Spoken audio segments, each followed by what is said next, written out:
Hello learners, welcome to channel. तो इस video में हम डिस्कस करेंगे सीबीएसई के क्लास 11th का अकाउंटेंसी का सिलेबस 2024-25 सेशन के लिए। तो आप यहाँ पे देख सकते हैं accountancy code number 055 course structure class 11 2024-25। तो 2024-25 में क्या सिलेबस होगा क्लास 11th के लिए अकाउंटेंसी का। तो यहाँ पे आप देख सकते हैं कि थ्योरी जो है वो 80 मार्क्स की होगी और प्रोजेक्ट जो है वो 20 मार्क्स का होगा और टोटल 3 आवर्स का ड्यूरेशन दिया जाएगा एग्जामिनेशन का। तो यहाँ पर 20 मार्क्स का प्रोजेक्ट होगा अकाउंटेंसी में क्लास 11th में और 80 मार्क्स का थ्योरी एग्जामिनेशन होगा। तो यहाँ पे आप यूनिट्स देख सकते हैं। तो टोटल यूनिट्स को जो है यहाँ पर दो पार्ट में डिवाइड किया है, पार्ट ए और पार्ट बी। पार्ट ए यानी फाइनेंशियल अकाउंटिंग 1 और पार्ट बी फाइनेंशियल अकाउंटिंग 2 और वहीं पर पार्ट सी जो है वो प्रोजेक्ट वर्क से रिलेटेड है। तो पार्ट ए में आप देखेंगे फाइनेंशियल अकाउंटिंग 1 में तो यूनिट 1 है थ्योरेटिकल फ्रेमवर्क, जहां पर 25 पीरियड्स होंगे और 12 मार्क्स का क्वेश्चन यहां से पूछा जाएगा। वहीं पर यूनिट 2 है अकाउंटिंग प्रोसेस, जहां पर 115 पीरियड्स होंगे और यहां से 44 मार्क्स के क्वेश्चंस पूछे जाएंगे। वहीं पर पार्ट बी है फाइनेंशियल अकाउंटिंग 2, जहां पर यूनिट 3 है फाइनेंशियल स्टेटमेंट्स ऑफ सोल प्रोप्राइटरशिप्स, तो जहां पर 60 पीरियड्स होंगे, लेक्चर्स होंगे और 24 मार्क्स का जो है क्वेश्चन यहां से पूछा जाएगा। तो यहां पर पार्ट सी है प्रोजेक्ट वर्क, जहां पे 20 पीरियड्स 20 मार्क्स का ही यहां पर होगा। तो प्रोजेक्ट वर्क जो है वो 20 मार्क्स का होगा। तो टोटल 100 मार्क्स का अकाउंटेंसी का क्लास 11th में सिलेबस है, जहां पर थ्योरी 80 मार्क्स का एग्जामिनेशन होगा और वहीं पर प्रोजेक्ट वर्क 20 मार्क्स का होगा। तो यहाँ पर आप देख सकते हैं पार्ट ए फाइनेंशियल अकाउंटिंग 1। तो यूनिट 1 क्या है? Theoretical framework. तो यहाँ पर अगर आप यूनिट से टॉपिक्स देखें तो इंट्रोडक्शन टू अकाउंटिंग, यानी कि अकाउंटिंग के बारे में आपको पहले इंट्रोड्यूस किया जाएगा कि कॉन्सेप्ट क्या है अकाउंटिंग का, मीनिंग क्या है अकाउंटिंग का, अकाउंटिंग कैसे जो है एक सोर्स है इंफॉर्मेशन का, objective, advantage, limitation, type of accounting information, user of accounting, qualitative characteristics of accounting information, role of accounting in business. उसके बाद फिर जो है बिजनेस अकाउंटिंग टर्म्स के बारे में आपको इंट्रोडक्शन दिया जाएगा, जैसे entity, business transaction, capital, drawings, liabilities, non current and current liabilities, asset, non current and current assets, expenditure, capital expenditure, revenue expenditure, expenses, revenue, income, profit, gain, loss. ये जो different accounting terms हैं उन सभी को जो है यहाँ पर आपको इंट्रोड्यूस किया जाएगा, उसके बारे में बताया जाएगा। उसके बाद थ्योरी बेस ऑफ अकाउंटिंग होगा, जहां पर फंडामेंटल अकाउंटिंग अजम्पशंस है, जैसे कि गैप है उसका कॉन्सेप्ट, फिर बेसिक अकाउंटिंग कॉन्सेप्ट है, business entity, money measurement, going concern accounting period, cost concept, dual aspect, revenue recognition, matching, full disclosure, consistency, conservatism, इन टॉपिक्स के बारे में बताया जाएगा। फिर उसके बाद मेटलिटी एंड ऑब्जेक्टिविटी के बारे में, system of accounting, basis of accounting, accounting standards, Ind AS, GST के बारे में भी यहाँ पर जो है आपको ओवरव्यू दिया जाएगा, जीएसटी की कैरेक्टरिस्टिक्स एंड एडवांटेजेस के बारे में। वहीं पर यूनिट 2 है अकाउंटिंग प्रोसेस। तो यहाँ पर आप देखेंगे तो किस तरीके से बिजनेस ट्रांजैक्शन को रिकॉर्ड किया जा रहा है उसके बारे में बताया जाएगा, जहां पर वाउचर और ट्रांजैक्शन से रिलेटेड रिकॉर्डिंग ऑफ ट्रांजैक्शन आपको पढ़ना होगा, books of original entry, journal, special purpose books, cash book, simple cash book with bank column and petty cash book, ये सारे टॉपिक्स आपको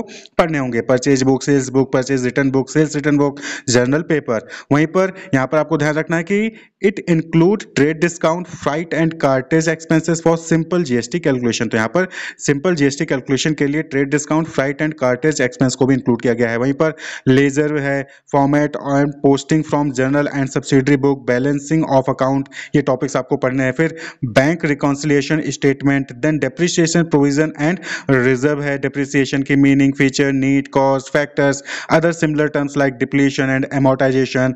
फिर मेथड ऑफ डेप्रिसिएशन, एसएलएम से straight line method, WDV, written down value method यहाँ पर आपको पढ़ाया जाएगा। वहीं पर यहाँ पर चेंज ऑफ मेथड को एक्सक्लूड किया गया है। वहीं पर difference between SLM, WDV, advantage of SLM and WDV, ये जो है आपको पढ़ना होगा। फिर method of recording depreciation, charging to asset account, creating provision for depreciation, accumulated depreciation account, treatment of disposal of assets, provision, reserve, difference between provision and reserve, type of reserve, revenue reserve, capital reserve, general reserve, specific reserve, secret reserve, difference between capital and revenue reserve, ये topics आपको पढ़ने हैं। Then trial balance and rectification of error, trial balance का objective, meaning, preparation, ये फिर trial balance में जो errors हो सकते हैं उनको कैसे रेक्टिफाई किया जाता है उसके बारे में जो है यहाँ पर आपको बताया जाएगा। Detection and rectification of error, error which do not affect trial balance, error which affect trial balance, इन दोनों के बारे में आपको जो है पढ़ना है। Then preparation of suspense account, suspense account कैसे प्रिपेयर किया जाएगा वो भी आपको जो यहाँ पर पढ़ना होगा। उसके बाद फिर यूनिट 3 जो कि पार्ट बी में है फाइनेंशियल अकाउंटिंग 2 में, financial statements of sole proprietor. तो यहाँ पर सोल प्रोप्राइटरशिप का फाइनेंशियल स्टेटमेंट कैसे प्रिपेयर करना है, क्या होता है, उसके बारे में आपको जो है इन्फॉर्मेशन दी जाएगी, उसके बारे में आपको यहाँ पर पढ़ना है। तो फाइनेंशियल स्टेटमेंट क्या होता है, उसकी meaning, objective, importance, revenue and capital receipt, revenue and capital expenditure, deferred revenue expenditure, opening journal entry, trading and profit and loss account, gross profit, operating profit, net profit, preparation of balance sheet, need, grouping, marshalling of assets and liabilities, ये सारी चीजें आपको जो है topics यहाँ पर पढ़ने होंगे। उसके बाद preparation of trading and profit and loss account and balance sheet of a sole proprietor with adjustment, ये भी जो है आपको यहाँ पर प्रिपेयर करना पड़ेगा, लर्न करना पड़ेगा।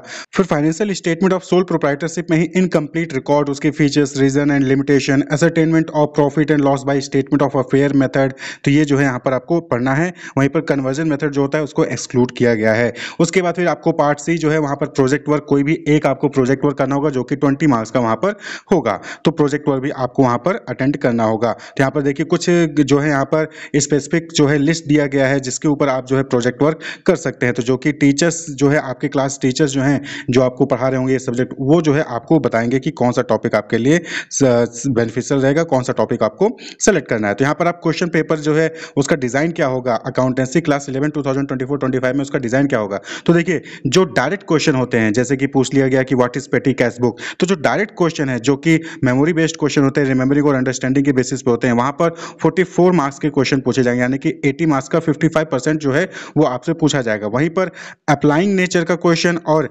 एनालाइजिंग और इवैल्यूएटिंग या फिर क्रिएटिंग नेचर का क्वेश्चन, जहां पर आपको बोल दिया जाएगा कि आप जो है कोई जो है पी एंड एल बनाइए, या फिर आपको डेटा दे दिया जाएगा, उसमें आपको बताया जाएगा कि आप जो इसकी जर्नल एंट्री करिए। तो इस टाइप के जो क्वेश्चन होंगे, एनालिसिस बेसिस, अप्लाइंग बेसिस जो क्वेश्चन होंगे वहां पर 19 मार्क्स के, और एनालाइजिंग, इवैल्यूएटिंग और क्रिएटिंग वाले में 17 मार्क्स के क्वेश्चन पूछे जाएंगे। तो टोटल 80 मार्क्स का थ्योरी एग्जामिनेशन होगा, जहां पर डायरेक्ट क्वेश्चन जो होंगे वो 44 मार्क्स के होंगे, 19 मार्क्स के क्वेश्चन अप्लाइंग के होंगे, 17 मार्क्स के क्वेश्चन क्रिएटिंग, इवैल्यूएटिंग या फिर एनालाइजिंग के होंगे। क्लियर।